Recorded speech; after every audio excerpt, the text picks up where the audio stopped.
Deserts were once the bustling crossroads of the ancient world. This grand hydrological map, a sophisticated understanding of water hidden beneath the sand, allowed lost civilizations to connect and flourish where life seemed impossible. By the end of this journey, you will see the world's great deserts not as empty wastelands, but as landscapes woven together by an invisible web of knowledge. How did an empire in the heart of the Sahara tap into rivers that had vanished millennia ago? What secret codes did the Nabateans use to turn flash floods into a sustainable water grid for their rose-red city? The answers reveal a forgotten chapter of human ingenuity. What do you believe is the most vital resource for any civilization to truly endure? This vital blueprint for survival was not scribbled on parchment, but etched into the very culture of a people who turned water scarcity into an empire. Deep in the heart of the Sahara, the Garamantes civilization built a kingdom that defied the desert for over 1,000 years. Their secret was not a river you could see, but a hidden ocean beneath their feet. They became masters of a resource called fossil water, ancient rainfall trapped in deep underground rock formations for millennia. Think of it as a vast subterranean bank account, filled by a wetter climate thousands of years in the past. The Garamantes learned exactly where to drill to make a withdrawal. They constructed a sophisticated network of tunnels, known as foggaras, that sloped gently from the aquifers deep underground to the surface settlements.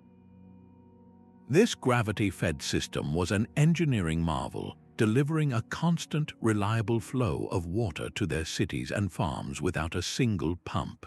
It was a hydrological map made physical, a web of life carved into the earth. Their capital, Garama, blossomed into a vibrant urban center, a hub of trade and culture sustained entirely by this stolen ancient rain. How did they even know where to dig? Their map was a culmination of generations of observation, a deep understanding of the land's subtle signs that pointed to the treasure below. This knowledge connected them to a network of oases, creating a web of green islands across the desert that facilitated trade and communication. The Garamantes did not just find water, they orchestrated it, and in doing so, they wove their civilization directly into the fabric of the desert itself. This mastery of fossil water was built upon a landscape of staggering antiquity.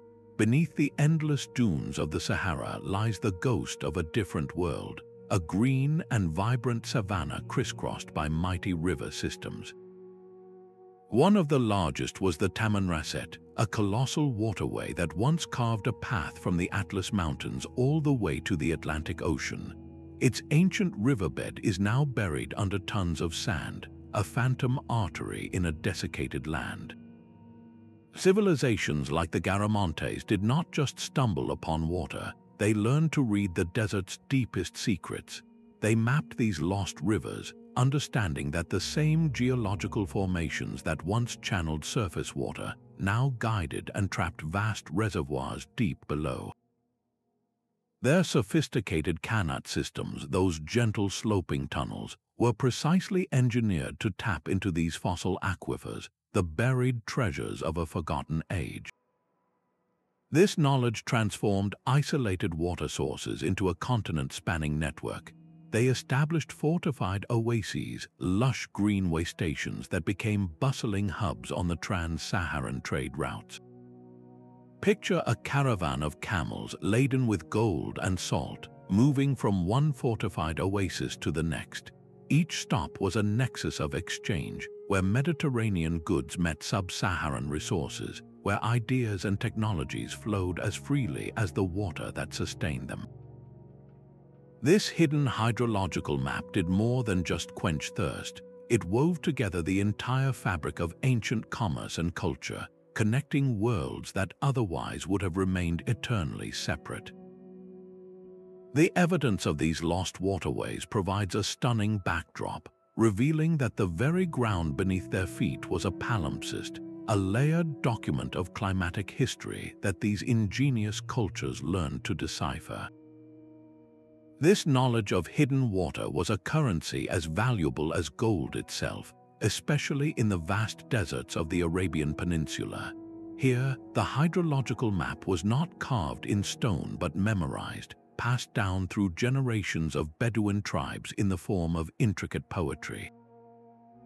These verses were more than beautiful words. They were vital survival guides, meticulously detailing the precise locations of wells like Al-Ula and Dumat al-Jandal. These were not random water holes, but strategically mapped nodes along the legendary Incense Route. Each well was a critical waypoint, a life-giving station that connected the frankincense-producing regions of southern Arabia to the wealthy markets of Mesopotamia and the Mediterranean. The very rhythm of the caravan, the pace of trade and communication across thousands of miles, was set by this poetic map of water.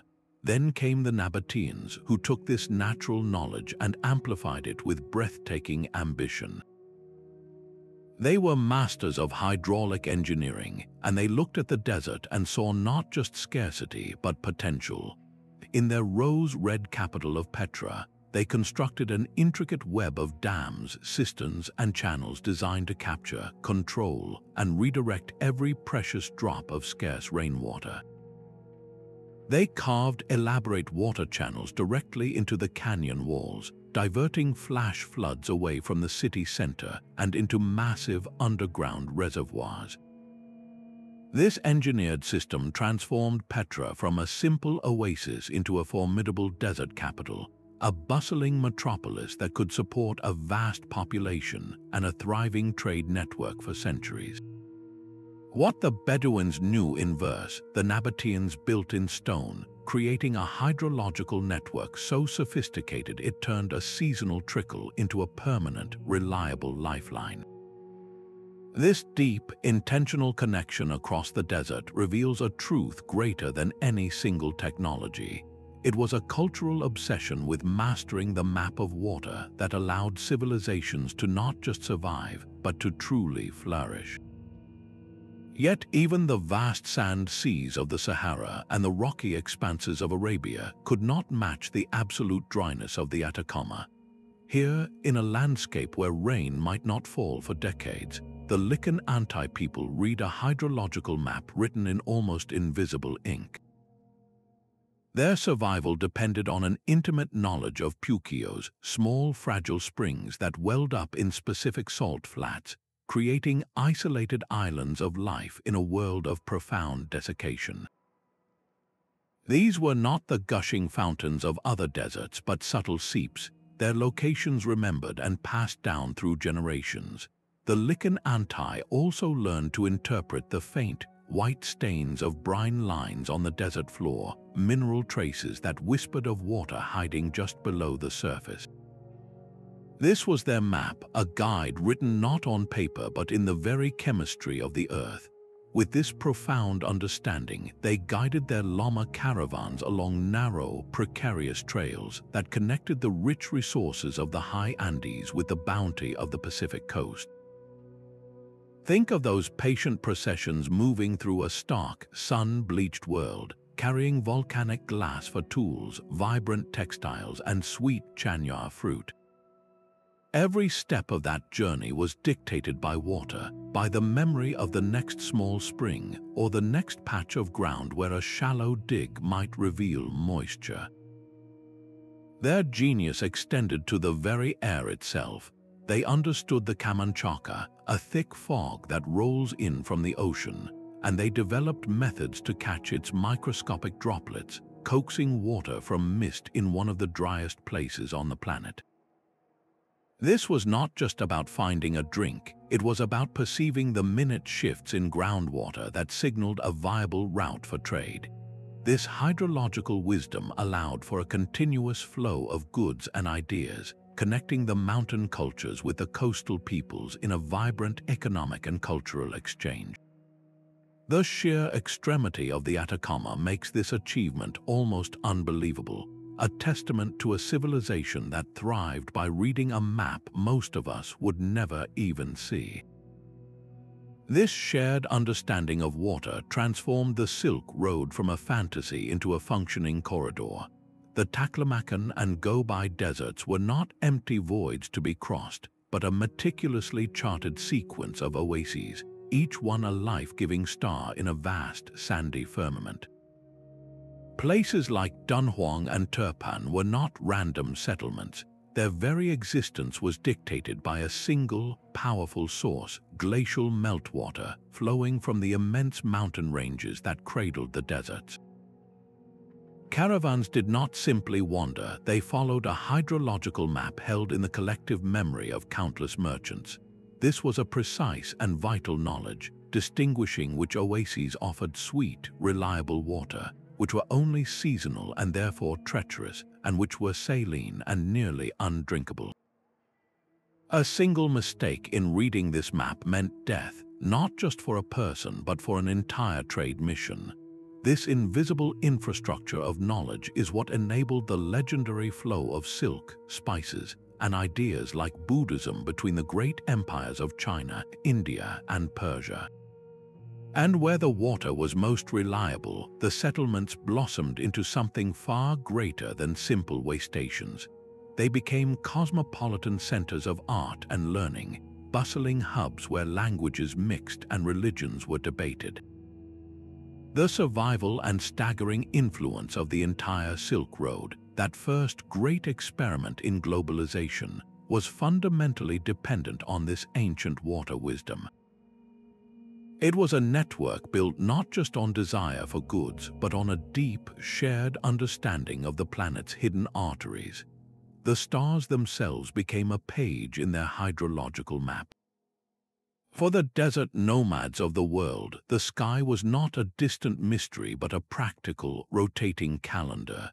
The Tuareg traversing the vast emptiness of the Sahara and the Aboriginal peoples navigating the arid heart of Australia shared a profound understanding.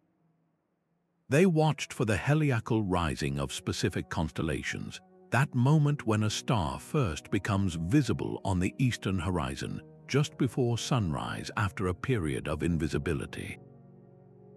This celestial event was not just a marker of time, it was a direct signal from the cosmos. The appearance of a particular star pattern meant the seasonal rains were due in a distant region. It signaled that ephemeral waterholes, dry for most of the year, would soon be filling with life-giving water. Their entire migratory rhythm was guided by this knowledge. When a certain constellation rose, it was time to break camp and begin the long journey to a specific, known water source, arriving just as the land itself was being replenished. This was a celestial component to their survival, a perfect fusion of cosmology and practical science. How was this intricate knowledge preserved across countless generations without a written language? It was encoded into the very fabric of their culture, elaborate oral traditions in the form of epic poems and sacred stories carried the instructions. The Aboriginal peoples of Australia went a step further, etching this star lore into the land itself through intricate sand drawings. These temporary maps, drawn on the ground, illustrated the relationship between the stars above and the water sources below, teaching the next generation how to read the sky to find a drink. This was not mythology, it was a highly refined survival science, ensuring that the hydrological map was not just a record of the Earth, but a dynamic guide synchronized with the heavens. Their navigational prowess extended far beyond following physical landmarks. It was a deep, living connection to the cycles of the universe, a connection that turned the entire cosmos into a roadmap for life. Their legacy is a stark reminder that a civilization's power can be measured by its command of the unseen. The Garamantes of the Libyan desert were not just survivors, they were hydrological geniuses who engineered their own prosperity from the ground up. Their mastery lay in a sprawling network of underground tunnels known as foggara that stretched for over 1,000 miles beneath the blistering sands. This was not a map drawn on parchment, but a three-dimensional blueprint carved directly into the earth, a testament to their profound understanding of a hidden resource. They were tapping into the Nubian sandstone aquifer system, a colossal reservoir of fossil water, ancient rainfall trapped in rock formations for thousands of years. Think of it as a subterranean sea, and the Garamantes were the only ones who knew how to sink their wells. Their method was both simple and brilliant. They began by identifying the water table deep below. Then they dug a long, gently sloping tunnel from their agricultural fields back toward the aquifer's source. At precise intervals along this tunnel's path, they sank vertical shafts down to its level. These shafts served two critical purposes. They provided access for excavation and maintenance, and they acted as ventilation ducts that used differences in air pressure to help pull the water along through the tunnel by gravity alone. This was a self-sustaining aqueduct flowing silently underground, immune to the evaporating heat of the desert sun. The water emerged at the surface, a steady, reliable flow that turned patches of the Sahara into fertile gardens. This engineered river allowed their capital, Jerma, to blossom into a powerful urban hub, a central node in a vast trade network. From this green heart in the desert, the Garamantes traded goods and ideas with the Roman Empire to the north and the great kingdoms of sub-Saharan Africa to the south. They did not find an oasis, they built one, constructing their entire kingdom upon a hydrological map of subterranean water tables that they alone had learned to read. Petra's grandeur was carved not just from rock, but from the certainty of water in a land of chaos. The Nabateans looked at the barren, steep-sided mountains surrounding their city and saw a vast catchment basin. They designed their entire capital around the principle of capturing flash floods, those sudden, violent torrents that could erase a settlement in minutes. Instead of fearing these deluges, they engineered a way to harness them. A network of diversion dams was built high in the hills, strategically placed to intercept the raging water. These dams funneled the flood into a carefully graded system of channels and ceramic pipes that lined the canyon walls, often hidden from plain view. The most famous entrance to the city, the narrow, towering fissure known as the Sick, was itself a central part of this hydraulic machine. During a rainstorm, it transformed from a majestic corridor into a managed aqueduct, its stone floor channeling water directly into the heart of Petra. But capturing the water was only the first step. The Nabateans understood that muddy, debris-filled floodwater was of little use. Their system included large, underground settling tanks where the water would slow, allowing silt and contaminants to drop out. From there, the clarified water flowed into an extensive array of cisterns, both public and private, carved directly into the solid rock. Over 200 of these reservoirs have been found, some large enough to hold thousands of gallons. This was not merely a supply of water, it was a managed, purified, and distributed utility. Can you imagine the confidence of living in a desert city, knowing that even during the driest season, your home, your garden, and your public baths were sustained by this engineered bounty? This hydrological mastery supported a population that may have reached 30,000 people, a staggering number for such an arid environment. It was this reliable water grid that allowed Petra to become a wealthy, powerful nexus for the trade of incense, silk, and spices. The magnificent tombs and temples we marvel at today were not the cause of their prosperity, but the result of it, a glorious byproduct of their true genius, which flowed silently through pipes and channels, turning a desert canyon into an impregnable fortress of life. Far to the north, in the high desert of the American Southwest, another civilization wrote its hydrological map not in tunnels or poetry, but across the very face of the land. The ancestral Puebloans, often called the Anasazi, transformed Choco Canyon into a monumental testament to their understanding of water. In a place where annual rainfall is scarce and unpredictable, they engineered an entire landscape to manage every single drop. Their sprawling network of wide, perfectly straight roads, which radiate out from the canyon for dozens of miles, was far more than a simple transportation system. These roads were intricately aligned with the natural drainage patterns of the Colorado Plateau, carefully designed to intercept and channel seasonal runoff.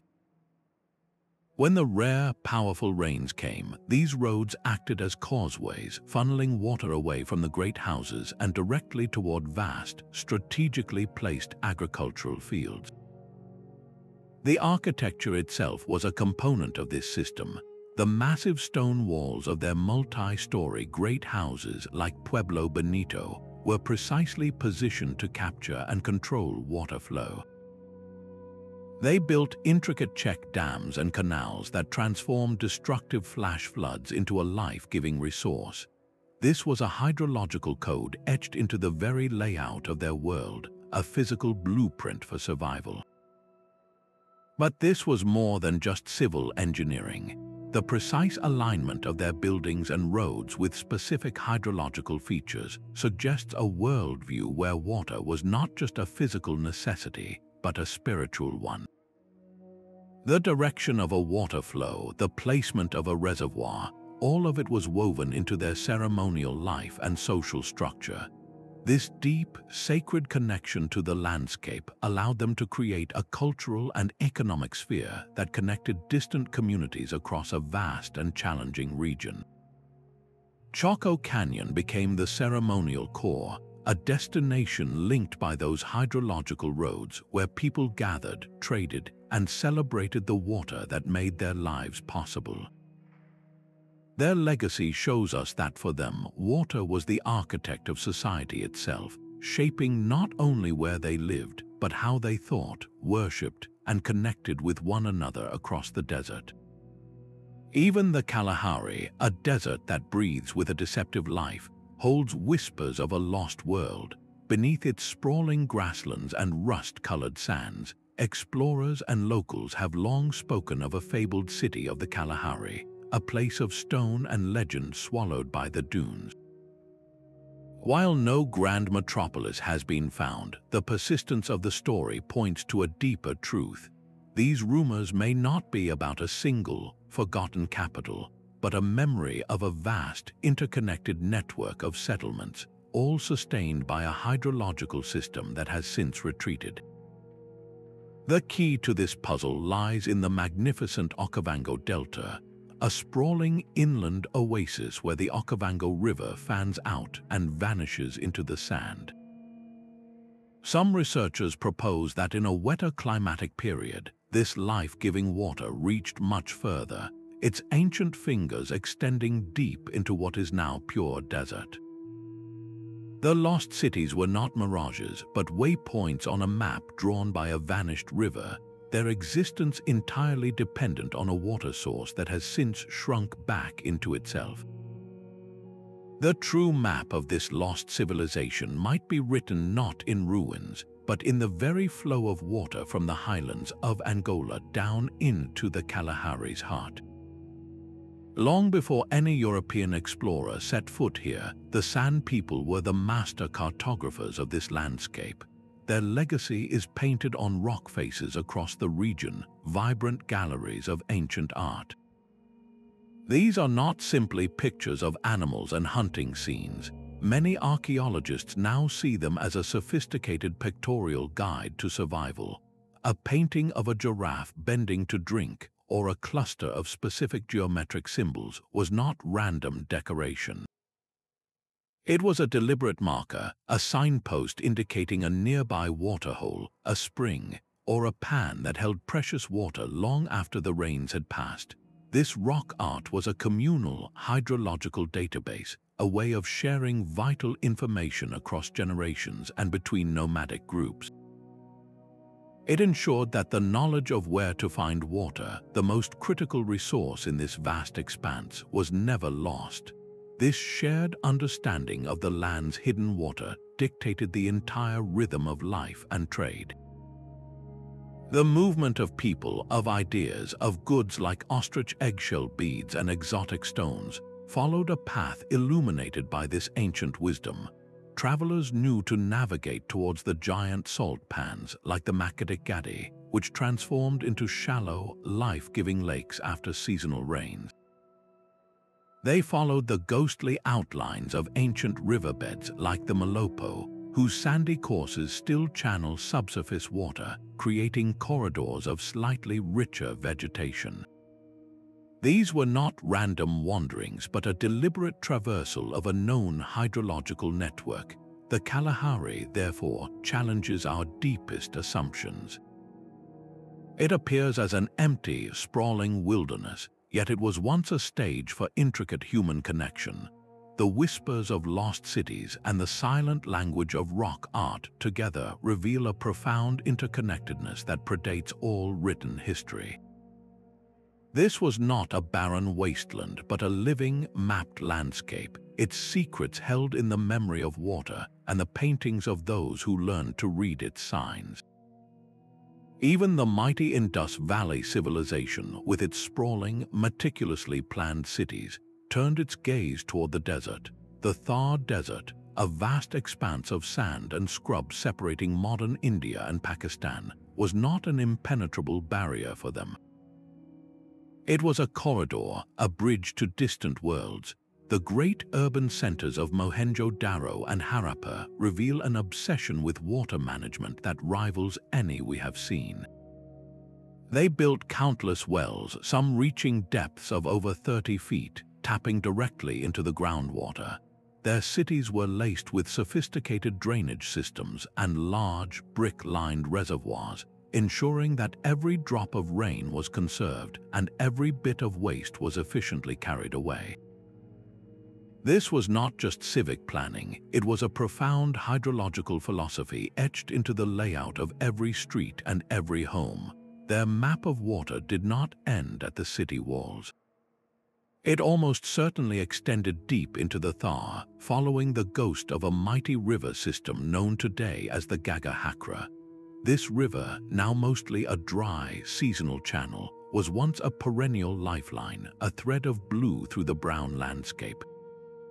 The civilization's traders understood its ancient course and the secret water sources that paralleled it. How else could merchant caravans laden with heavy, precious goods have made the perilous journey? These were not small parties. They moved vibrant, polished carnelian beads from the Indus workshops, and deep blue lapis lazuli that had traveled all the way from the mountains of Afghanistan. These materials found their way to the royal courts of Mesopotamia, thousands of miles to the west. Such a consistent, long-distance exchange of luxury items was impossible without a reliable, mapped understanding of desert water. The caravans had to know where the next well would be, where a hidden seep would provide just enough water for their animals, and which dunes concealed a life-saving seasonal pond. This knowledge transformed the Thar from a wasteland into a bustling economic highway. It created a direct cultural and economic bridge, one of the earliest in history, linking the sophisticated urban culture of South Asia with the emerging empires of the Middle East. The true reach of the Indus Valley was not just in its magnificent cities, but in its ability to project its influence across a seemingly impossible landscape, amplified by a mastery of the desert's hidden water. The genius of the Qanat system lay in its elegant simplicity. Imagine a gently sloping tunnel carved deep underground, beginning at the base of a mountain where water naturally seeped into the earth. This mother well was the starting point, tapping directly into the aquifer. From there, the tunnel stretched for miles, sometimes dozens of miles, maintaining a precise, shallow gradient all the way to its destination, a sun-baked settlement, or a field in the flat plains. The water did not need to be pumped. It flowed steadily and silently, pulled by the unyielding force of gravity. At regular intervals, a line of vertical shafts plunged down to the tunnel's depth. These were not for drawing water, but for the monumental task of its creation and upkeep. Workers would descend these shafts to dig the horizontal channel, removing the spoil and ensuring the tunnel never collapsed. These access points also served as brilliant ventilation shafts, using natural air pressure differences to help pull the water along its long journey. The result was nothing short of an artificial underground river, immune to the evaporating sun and the choking dust of the desert above. It was a self-sustaining aqueduct that required no external power, only profound knowledge. This was the hydrological map made manifest, a deliberate, engineered extension of a mountain's water table deep into lands that otherwise could not support life. The spread of this technology, known as Khares in Central Asia and foggara in the Sahara, created a shared language of survival. From the oases of Xinjiang to the plains of Morocco, communities separated by thousands of miles were united by this same brilliant solution to a universal problem. The Qanat did not just deliver water, it delivered certainty, allowing cultures to put down roots in the most unlikely of places and weave themselves into a continent-spanning tapestry of civilization.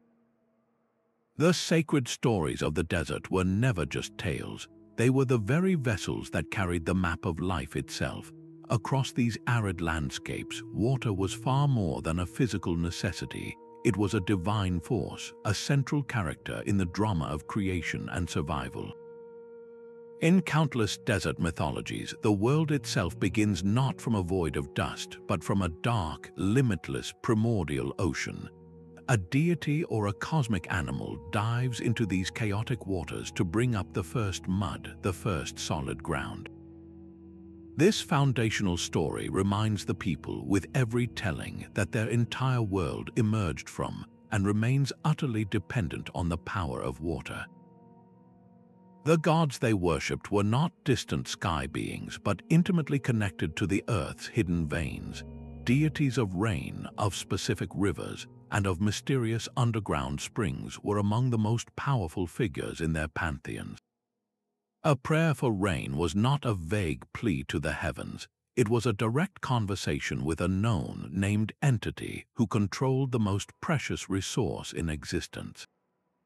This spiritual framework was not separate from practical knowledge. It was its guardian, a myth about a culture hero guided by an animal spirit who thrust a spear into the earth to reveal a gushing spring, was more than a legend.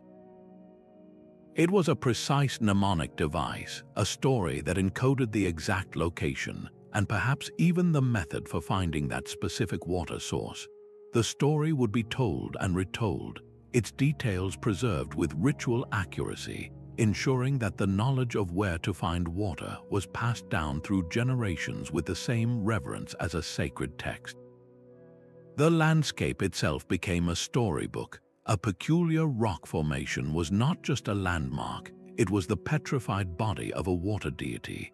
A particular canyon echo was the voice of a river spirit. This fusion of the sacred and the practical was a stroke of cultural genius. It meant that the hydrological map was not stored on a fragile piece of parchment that could be lost or stolen. It was woven into the very identity of the people, into their songs, their dances, and their most important ceremonies. To forget the stories was to forget the location of the next life-giving spring. The mythology ensured that the map was not just remembered, it was revered, protected, and treated as a living, breathing member of the community. This deep cultural coding transformed survival into a sacred act, and the quest for water into a journey guided by the gods. Yet even the most brilliant hydrological map can be rendered obsolete by a changing world. These intricate networks of desert civilizations, for all their ingenuity, possessed a critical vulnerability. Their entire existence was balanced upon a precise understanding of water sources that were not always permanent. A prolonged drought lasting decades could slowly lower the water table, causing the mother wells of a Qanat system to run dry. A single catastrophic sandstorm could silt up miles of underground tunnels, requiring a Herculean effort to clear. Or, in the most tragic of scenarios, a society could simply draw too much from its subterranean bank account. The fossil water that sustained the Garamantes for over a millennium was not a renewable resource. As their population and agricultural demands grew, the water level in the Nubian sandstone aquifer began to fall. Their magnificent foggara tunnels, which once flowed freely, started to yield less and less. Maintaining the sprawling network became an impossible task. A dropping water table meant the mother wells had to be dug deeper, the tunnels extended, a desperate and ultimately losing battle against a dwindling resource. One by one, the tunnels fell silent. The fields that once bloomed green returned to dust. The bustling trade routes that depended on their fortified oases withered and found other paths. The civilization did not fall to a foreign army, but to a creeping, invisible enemy, the slow retreat of the very water that defined them. This collapse was not an isolated event. It echoes the fate of other desert societies who pushed their engineered environments beyond a sustainable limit. Their disappearance from history was not a sudden vanishing act, but a gradual fading, a process of isolation as the hydrological web that connected them to the wider world unraveled. When the water vanished, the trade stopped, the communication ceased, and the knowledge itself began to fade from memory. Their cities, once vibrant hearts of commerce, were slowly buried by the sands, becoming the lost civilizations we puzzle over today. Their fate is a hauntingly relevant lesson. We now live in an era of our own changing climate, where ancient aquifers are being depleted and historical rainfall patterns are shifting. The story of these desert cultures is a stark reminder that no society, no matter how advanced, is immune to the consequences of a broken hydrological map. The same hidden waterways that guided ancient caravans are now revealing themselves from the void of space. Our modern eyes are learning to see through the sand, using the cold precision of satellite archaeology to trace the ghosts of these lost hydrological maps. High-resolution cameras orbiting the planet capture images in wavelengths of light invisible to us, revealing subtle differences in soil, moisture, and vegetation. From this vantage point, the faint, dark lines of a river that vanished 10,000 years ago suddenly appear, snaking across a barren plain.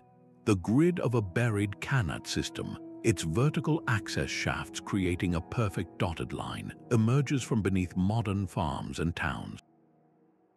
Ground-penetrating radar sends pulses of energy deep into the earth, painting a picture of subterranean tunnels and collapsed cisterns without a single shovel breaking the ground.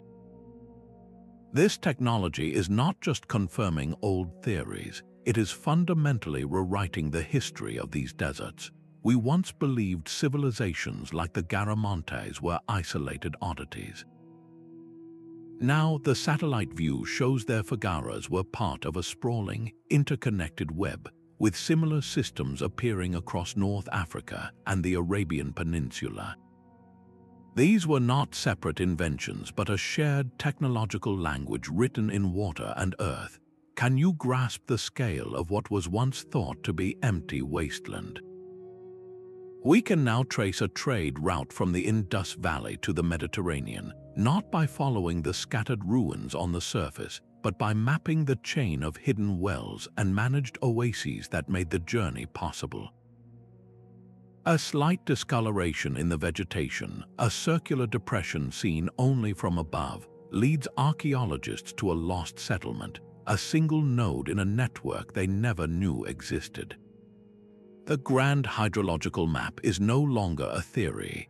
It is a digital cartography coming to life on our screens, proving that the deserts were once a connected, living landscape, and that the wisdom of the ancients was far greater than we ever allowed ourselves to believe.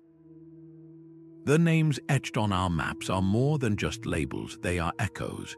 A desert oasis known as Bir Saba, the Well of Seven, holds a story of abundant water in its very syllables, even if its source has long since turned to dust.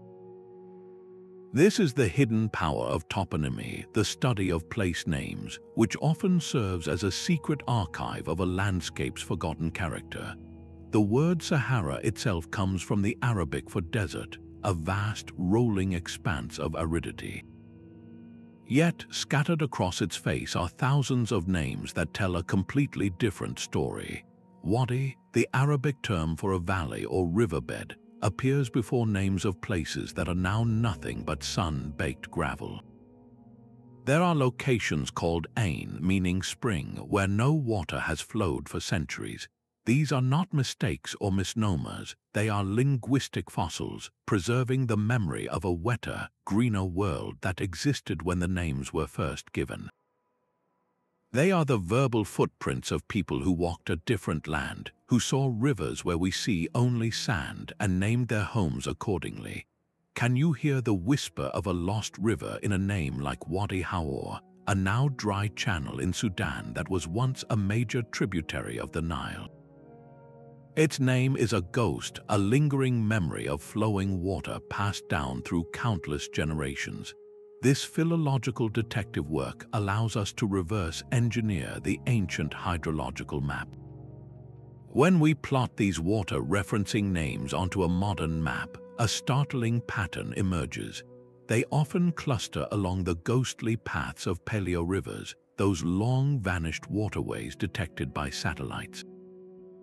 The names confirm what the radar suggests, proving that human memory and geological reality are two sides of the same coin. This is not just about the Sahara. In the American Southwest, the Navajo place name Toholly, meaning where the water flows out, describes a specific geological formation that only releases water after significant rain. The name is both a description and a practical guide, a piece of embedded hydrological knowledge. By listening to the land through its ancient names, we can trace the migration routes of peoples who moved with the shifting water, their journey memorialized in the words they left behind. The map was not just drawn in stone or passed down in poetry, it was encoded into the very language of the land itself, waiting for us to learn how to listen. These animals were not merely fellow travelers in the desert, they were master hydrologists in their own right. Ancient peoples understood that to survive, they had to become astute observers of the animal kingdom, learning to decipher the subtle cues and behaviors that pointed toward hidden water. A flock of sand grouse flying in a determined, straight line in the early morning was not a random sight, it was a directional arrow. These birds were heading to a specific waterhole, and following their path could lead a parched traveler to a life-saving drink. The deep, worn tracks leading away from a dry riverbed carved by generations of wild asses or oryx were not just trails, they were a map of desperation and certainty, guiding the way to a seep or spring known only to the herds. This was a form of biological intelligence, a partnership where human observation and animal instinct created a shared roadmap for survival. The very migratory routes of these creatures were dictated by a deep, ancestral knowledge of water availability across the vast, arid expanses. Nomadic tribes did not simply wander, they often followed the great herds, trusting that the animals' ancient, ingrained patterns would lead them to the next reliable source of water at the right time of year. This was a symbiotic relationship built on mutual need, where humans provided protection and the animals, in return, revealed the landscape's most vital secrets.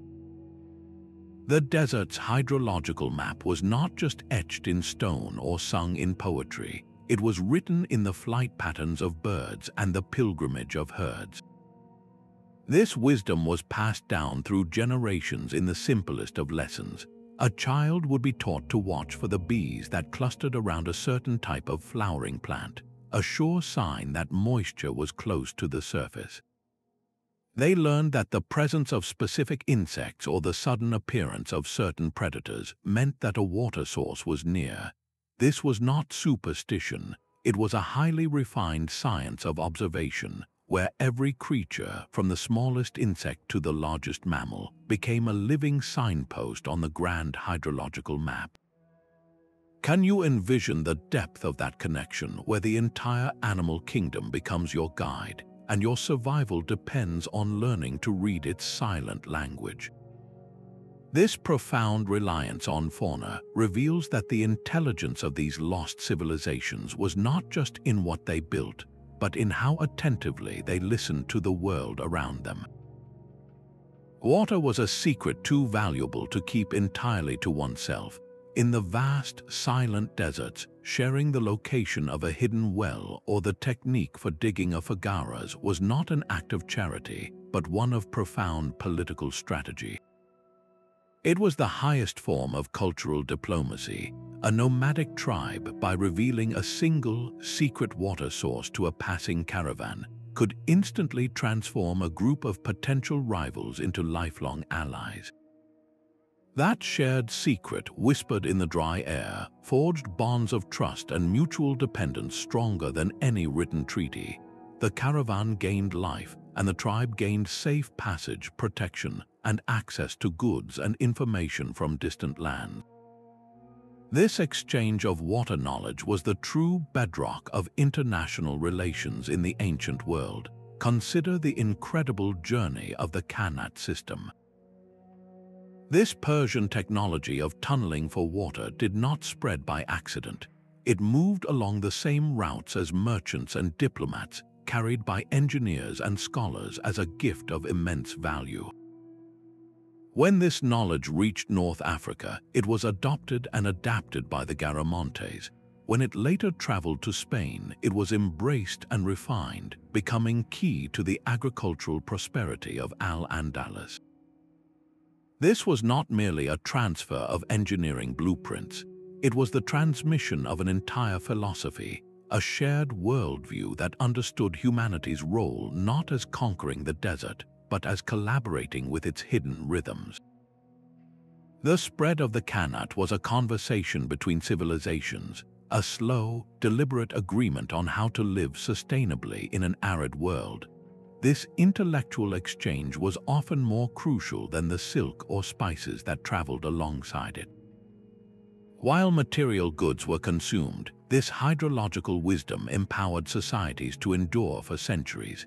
It built a framework of cooperation across unimaginable distances, linking cultures that spoke different languages and worshipped different gods under a common, practical truth. Water knowledge was the ultimate currency of peace and connection, the invisible network that made all other networks possible. This psychological security was the silent engine of every caravan and the foundation of every desert empire. While the physical map showed where to find water, the mental one granted the courage to set out in the first place. Imagine the profound difference between wandering a trackless waste and walking a known, memorized path. For the desert dweller, that knowledge transformed a terrifying void into a navigable space. Each landmark was not just a rock, but a promise, a confirmation they were on the right path. The specific shape of a distant mountain peak, the unique color of the sand in a particular region, the way the wind whistled through a canyon, all of these were chapters in a story they had learned by heart. This was not a map you consulted, it was a map you lived inside. It fostered a resilience born from certainty, a deep, unshakable confidence that came from understanding the rules of their harsh world. This intimate connection meant they could read the desert's moods and secrets like a familiar face. They knew which wadi would flash with water after a distant storm, which valley would offer shelter from a punishing wind. This relationship was not one of conquest but of collaboration. The land provided the signs, and they provided the attentive mind. This mindset is what allowed a merchant to load his camels with precious goods and step away from the last known oasis, heading into the shimmering horizon. He was not embarking on a blind gamble, but on a calculated journey along a mental lifeline. Every star above, every dune below, held a potential meaning directly related to his survival.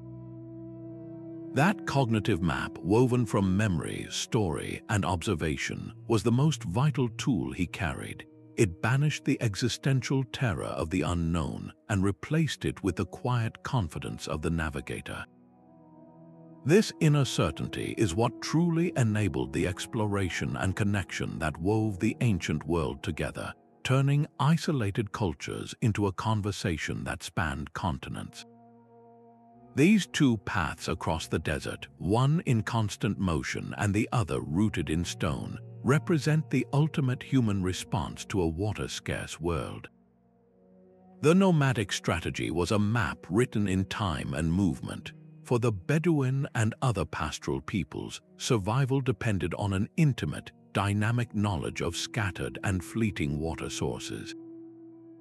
They followed the rains, their entire annual cycle, a grand, looping pilgrimage between wells that held water for only a few months and depressions that would become temporary lakes after a storm. Their map was not a single document, but a living calendar of the land's hydrology.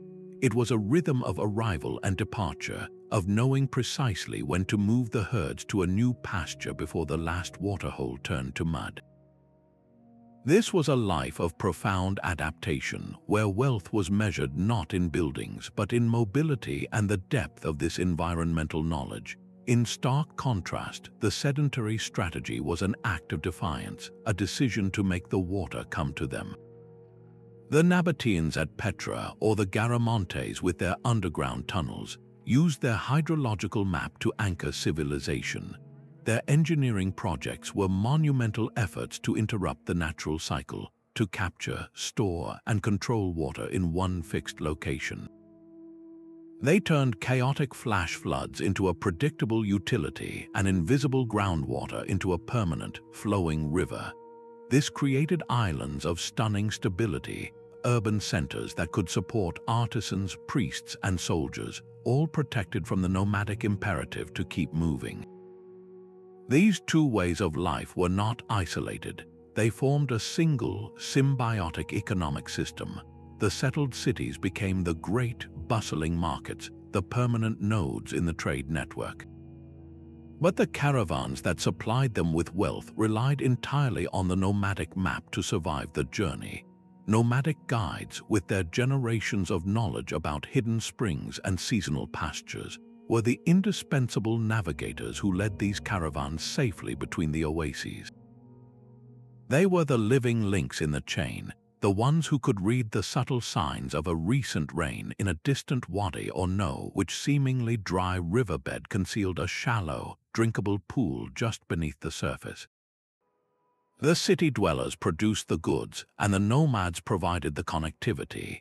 This delicate, interdependent relationship showcases the brilliant flexibility of human ingenuity, proving that there was never just one way to conquer the desert, but a harmonious duet between the map in motion and the map made permanent. That ancient confidence, born from a deep understanding of water, is a resource we are desperately trying to reclaim. As modern megacities in arid regions face depleting aquifers and unpredictable rains, engineers are looking backward for answers. The principles these lost civilizations mastered are not relics. They are being re-examined as serious solutions for our own global water crisis. The sustainable management of fossil water, for instance, is a direct lesson from the Garamantes. They understood it was a finite treasure, a legacy to be carefully managed over generations. Today, we are learning the hard way that pumping these ancient aquifers at an industrial rate is a short-term strategy with long-term consequences. The elegant logic of the Qanat is also making a comeback. Its gravity-fed delivery requires no external power. making it an incredibly energy-efficient and resilient system. Communities in places like Iran and Afghanistan are revitalizing their ancient Karez networks, recognizing their superiority over modern, pump-based wells that often cause the water table to collapse. Even the Garamanteans' genius for harvesting fog is being replicated. In the arid coasts of Peru and Chile, massive nylon nets are strung across hilltops, mimicking the natural condensation process to capture drinking water from the air, just as the ancient peoples of the Atacama once did. These are not nostalgic experiments, they are practical applications of a time-tested hydrological wisdom. The most profound lesson, however, is one of perspective. These ancient cultures viewed their water systems as a communal responsibility, maintained for centuries through shared labor and knowledge. Their legacy challenges our modern, often wasteful, relationship with this vital resource. They prove that the most innovative solutions for our future may not be invented in a lab, but rediscovered from the very maps they left behind, etched in stone, whispered in poetry, and flowing silently beneath the sand. Despite our modern satellites and deep drilling technology, the grand hydrological map still holds onto its deepest secrets. How was this intricate knowledge of water tables and desert paths transmitted so flawlessly across hundreds of generations, often without a single written word to guide them? We can understand the principles of a Qanat, but the initial spark of discovery remains elusive. How did the first Garamantean engineer know precisely where to dig that first mother well, thousands of feet deep, to tap into a reservoir of fossil water they could not see or prove existed? That intuitive leap, that first connection to a hidden ocean, is a moment lost to time, and if they mastered such profound hydrology, what else did they know that we have not yet uncovered? The deserts are vast, and our excavations are mere pinpricks. The possibility of a major lost oasis, a hub city that was a linchpin in the trade network, still buried beneath the dunes, is a powerful lure for archaeologists. Could an entire branch of the Incense Route, with its own forgotten wells and caravanserais, be waiting to be found? These are not just academic puzzles. Each unanswered question is a thread left hanging in the tapestry of human history. The mystery of the map is what keeps the desert from feeling truly conquered. It whispers that there are still chapters to be read, not in any library, but in the very sand beneath our feet, ensuring that the story of these lost civilizations is far from over. When we assemble these desert fragments, a single, stunning image comes into focus. The Garamantes with their underground rivers, the Nabateans with their captured floods, and the Garamantes reading the faintest signs of moisture were not isolated geniuses. They were all expressions of the same profound truth, a unified response to life on the edge. A deep, sophisticated mastery of water was the universal foundation for civilization in the arid lands of our world. This was far more than a collection of clever tricks. It was a shared intellectual framework, a fundamental adaptation so successful it became the invisible bedrock of society. The grand hydrological map was the common language spoken by cultures separated by oceans of sand. It was the hidden infrastructure, more vital than any road, that enabled the entire system of ancient globalization to function. Think of the caravans moving silk from China to Rome, or incense from Arabia to Egypt. Their journeys were not random traversals of emptiness. They were precise navigations across a known network of life, a web of managed oases, hidden wells, and seasonal waterholes that formed a continent-spanning utility. This map did not just allow for the exchange of spices and textiles. It facilitated the flow of technologies, religious beliefs, and even the mingling of peoples across unimaginable distances. The desert, therefore, was never a barrier. It was a connector, but only for those who held the key. That key was the knowledge of water, a wisdom so potent it transformed the most forbidding landscapes into the very crossroads of human history. This synthesis reveals a hidden unity in our story, a reminder that our ancestors' greatest achievements were often born from a collaborative dance with the planet's most challenging environments. That grand hydrological map wove a tapestry of connection across the world's deserts, a silent, life-giving force that allowed lost civilizations to not only survive, but to flourish and interact on a grand scale. It was the common thread running through the underground channels of the Garamantes, the flood-captured cisterns of the Nabateans, and the star-guided journeys of the Bedouin. This shared knowledge of water was humanity's single greatest tool for conquering the arid realms, transforming the most formidable landscapes into vibrant corridors of commerce and culture. Their legacy is a powerful testament to the enduring power of human adaptation. It shows us that our greatest achievements are often born not from dominating nature, but from learning to read its subtle language and collaborate with its hidden rhythms.